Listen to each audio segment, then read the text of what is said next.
Zoological Park has received donations of some $1 million in free labor to assist the repairs of structures. According to a press release, 17 organizations have contributed cash, including the offer of labor from Director of Prisons Dale Erskine.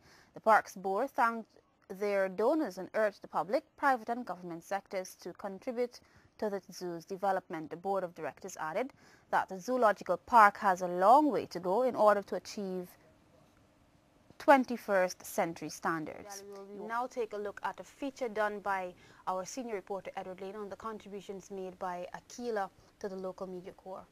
Yeah, I remember Akila for her excellent work ethic and, you know, excellent time management in the newsroom in terms of delivery of her stories. And I think it must be recorded that she made valuable contributions to Guyana's media corps. Okay, let's take a look. Akila Luana Bonita Jacobs was born on April 25, 1985 to Sandra Austin and Selvin Jacobs at 29 Village, West Coast, Berbice. Upon completing her secondary education, she undertook a stint of work-study attachment with the then GTV, after which she moved to Kaieteur News and worked as a reporter. I met Akila about 5-6 years ago. We both did work studies at NCN, back then it was GTV. I became fond of her. One thing I could recall, always smiling, or what we would say, always skin in your teeth. If you got the worst day ever, you see Akila, there's something she can say that would make you smile, laugh. Akila later moved on to GWTV2, where she spent some time reporting and anchoring the news. A producer from that station described her as a loving, caring, and dedicated individual. I think she was a wonderful person.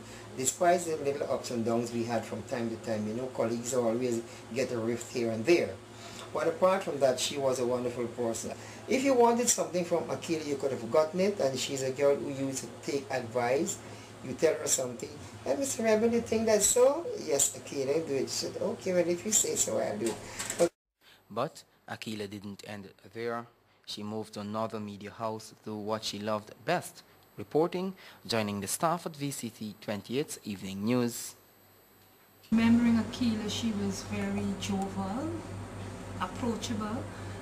Every morning before she go up to the newsroom, she would stop and give me a special good morning.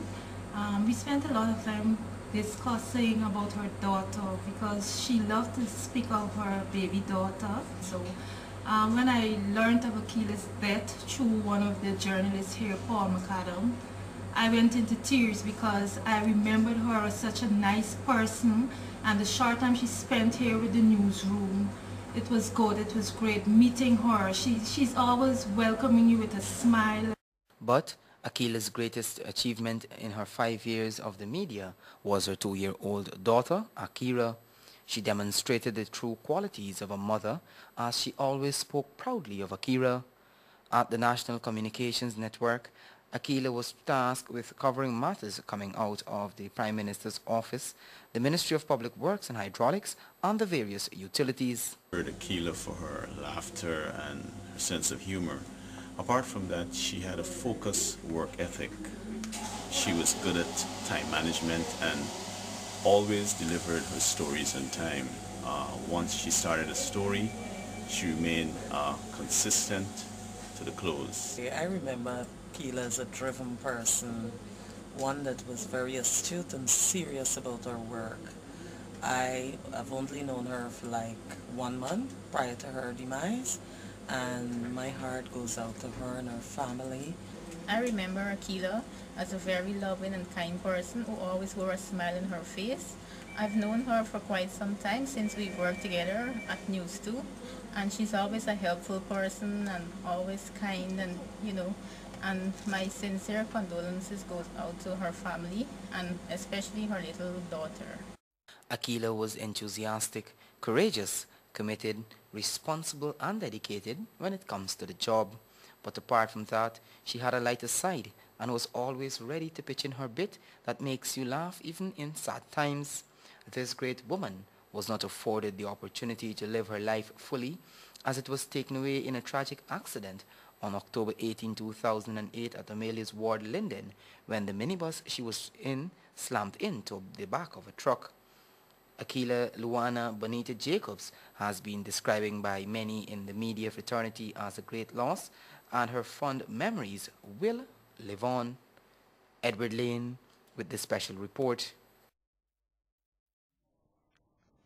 Akilah will truly be missed. May her soul rest in peace.